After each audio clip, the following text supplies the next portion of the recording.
The exhibition and the project commemorate the horrendous attack on Al-Mutanabbi Street that took place exactly 7 years ago in Baghdad, 7 years ago and 1 day. The history of the area around the street, which lies at the heart of old Baghdad, between the Rashid Street and the eastern bank of the Tigris, can be traced back to the late Al-Mutanabbi was always the street, was always the stage where Iraq's politics and its culture and the relationship between the two were performed and experienced viscerally, from the freedom and openness of the Republican period that followed the overthrow of the pro-British monarchy in 1958, to the violent setback and crackdown against communists and others by the Baathists in their first coup in 1963, which was a US-supported coup, to the rivalry between the communists and the Baathists later in the 70s, and then to the heightened control and censorship and mobilization of culture in the 80s during the height of the Iran-Iraq war here, of course. Now this evil, brilliant discourse of the war on terror is now, of course, being used by everyone to completely decimate and dehumanize the scores of others, and how so many of our colleagues and friends and famous novelists and all of that are all falling into this trap of colluding with violence. So it's a dangerous word out there, kids. Thank you so much.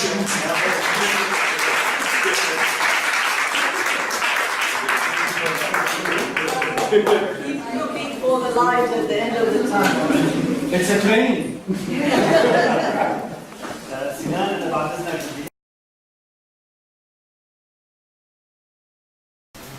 Now, my debate title, actually, and maybe this will give you a sense of what I'm planning to do, is Creativity, Activism, and the Challenges of the Construction and Preservation of Public Memory. So I have 3 key words here: creativity, activism, and memory. In the midst of all the confusion and uncertainty in these very different times, one thing is for certain. The revolutionary wave that has overtaken our region and the world in the past few years has unleashed a flood of creativity, imaginative actions, and creative forms of activism. That I think we can be certain of. This is a group that consists of young citizen journalists. They document events live on camera, publish their videos on YouTube. In a panel discussion at Cairo University in February 2012, there was a panel that hosted the Muslim group, and they showed video clips which documented violence in particular, perpetrated by state authorities. Now, they said the following: we think of ourselves as a propaganda machine for the revolution. We are not neutral. We give space to people without a voice. So, what I'm trying to say is that this group understands that there's no such thing as objective, neutral reporting. And they deliberately have a point of view that they're expressing, and they see this as an attempt to resist. It's actually a means of resistance to official media campaigns that discredit protesters and protest movements. So it's a group with a point of view, with a vision, with a clear-cut agenda, and they say that we are a propaganda. Memory, on the other hand, is this, again, this is a definition, brings together many more points of views, layers, and so on. So your question is, how do we make sure that the memory here becomes the official history? Or our memory. Or our memory, absolutely. So really it's about making sure that we preserve it. Yeah, so, and my suggestion is that at this time and age, whereas maybe like 200 years ago, it was much more difficult to preserve all these little stories and, and pictures and so on, we do have an opportunity now to actually preserve this while we're conscious.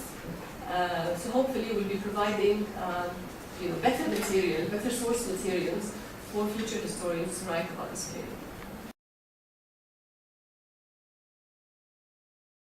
Al-Mutanabbi, as the poet Abu Tayyib Ahmed bin Hussein al-Ju'fi is known, lived in a series of very important cultural centers in the 10th century, including Iraq, Syria, Egypt, and Iran. A larger-than-life figure, he is justifiably regarded as among the very best poets in Arabic over some 1,400 years of literary history. He is considered by many poorly mistaken people, who might spend a lot of time trying to disabuse of their prejudices, to mark the beginning of the decline of Arabic literature. One of the most self-centered of these praise poems is the poem that Al-Mutanabbi delivered to Saif al-Dawla when Al-Mutanabbi's rivals at court spread the false rumor that Al-Mutanabbi had been killed. For all but 3 lines of this 25-line poem, Al-Mutanabbi is the subject. Front and center, he speaks on his own behalf, and in doing so, he reveals his personal philosophy, or rather, to be more exact, his idealized. It's very old. The sword and the pen motif in Arabic is very old, and I believe it's traced back to. There is a saying by Ali ibn Abi Talib, which has something. There is a saying by Ali ibn Abi Talib, but I don't know if that's where the origin of it is. And Ibn Ubaydah has a munadara in the 14th century, munadara al-sayf wal-qalam. So it is. I mean, that's after Al-Mutanabbi. I don't know if it's taken directly from him. I would have to look in Kutub al-Ma'ani, which a lot of them predate Al-Mutanabbi to know, but I expect it doesn't. And it may actually be older than Arabic. I mean, it may be I don't know, it may be an antique motif rather than a medieval motif.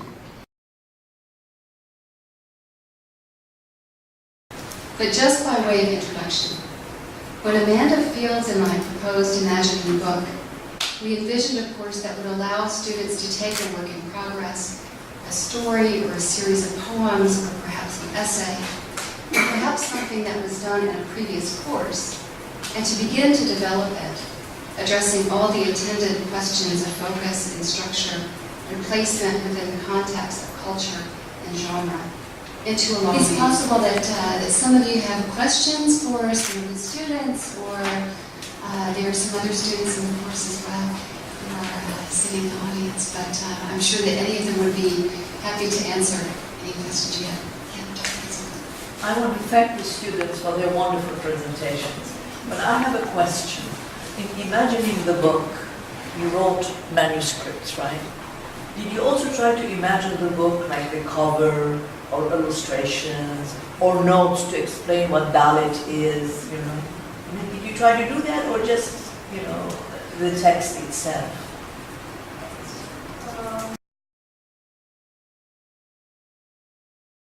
Documented, the history of Egypt is much, much longer, but it has been written and documented since about 3,004 or 500 years before Christ. So that's interesting to see that ideas which came from there, from that long ago, still persist in the Egyptian civilization today, as well as practically as now we see a papyrus and a hieratic text with inscriptions in, usually they write in black, but whenever they need to bring out something important like a title or something, they write it in red. So on papyrus, for writing you have black and there are many. Red. The difficulty of these texts is that many of them are written in enigmatic. It's a little bit difficult to understand. It's esoteric. Some parts of them are esoteric. So we don't understand exactly what it means unless we have a very good background of Egyptology.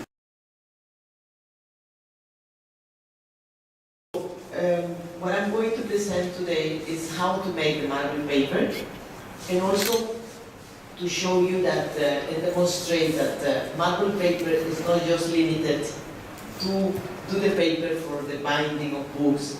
It can go beyond that. It can also be printed in ceramics. It can be printed in wood, in fabric, in many support that we can try it and then prove if it can be printed there. It's just a matter of getting a little bit early. I have seen the Ebru even in these fake nails that now everybody's wearing them. They are doing these things and they are making lots of money just by printing these nails. So, okay, let's see if we can make something here. Something nice with a trunkenero. Okay. You can use also the gold paint, the silver paint, okay? Okay. Then let's see, what about if we put some gel? Make sure that the paper is working and that's exactly what you want, okay? There. This paper is better. This one is too thick, so it becomes curly. But we have to find the paper. The things are here. This is one of the biggest cities of the planet, my God, we can find. Of course. There we go, we'll clean here. Who has a class at 2 o'clock? All of you? No? Okay, you can stay a little bit longer, right? Because my colleague, el Ustaz Mohammed Abu Bakr, is going to talk. I'm going to introduce him. Okay, let's take this one out. Okay. Wow. Wonderful. Okay? There is the thing. Okay? It's magic, right? I call it magic. We have more than 50,000 books, real books, special collections. Most of the books here are evaluated, so we see them and test them. So in that regard, we have an in-house review program that is responsible for getting the books back to life. This is the shape of the books that we receive. The first step is to clean the books. I mean, to clean the spine and then do the vacuum. Unfortunately, it should have been, this presentation should have been made in the lab, but the lab is so busy in preparing the next exhibit for Aziz Hassan. So we don't have a space there to show you exactly the steps 1, 2, 3, 4. But here, just a small example about what we do in our work. This is the shape of the books that we receive. So the only solution for the time being is to keep it in a box to stop damaging the book until we find a solution for this.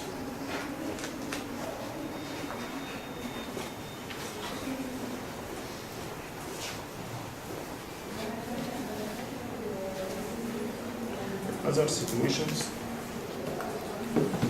we design after we do the binding for the book, we design.